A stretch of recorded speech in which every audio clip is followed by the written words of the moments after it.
EU hydrogen station plans risk massive cost overruns. The European Union's push for a hydrogen powered transport revolution is running into a reality check.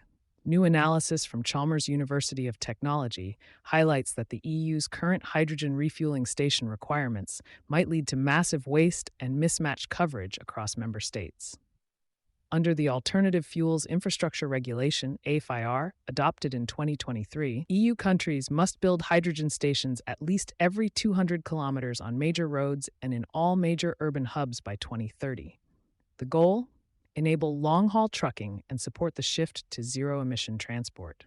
But a one-size-fits-all approach based purely on distance doesn't consider regional freight traffic or geographical hurdles.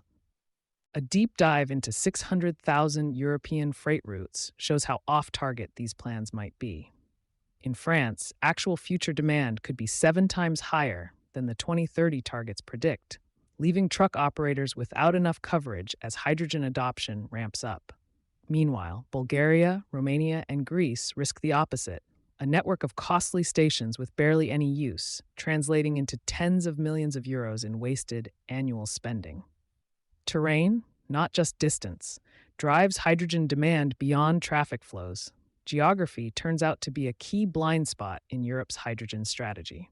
Using European Space Agency topography data, researchers found that gradients and local terrain can dramatically boost energy consumption on certain routes. Simply put, a flat 200-kilometer drive isn't the same as 200 kilometers through mountain passes when it comes to hydrogen needs. The Chalmers team argues for smarter, demand-driven station placement that considers these local differences.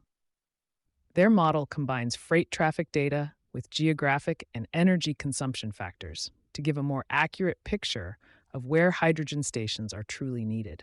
The findings are already shaping policy discussions for the EU's 2026 AFIR review.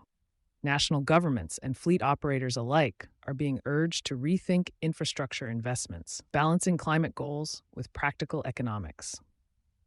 Looking ahead to 2050, this refined approach aims to avoid creating stranded assets, stations that sit idle and drain budgets, and instead build infrastructure where it can actually support the shift to cleaner freight transport. You've been listening to Sustainability Soundbites from E+E Leader, where the business of sustainability meets real-world impact. Thanks for being a loyal listener. To inquire about brand partnership opportunities, reach out to a member of the E+E Leader team.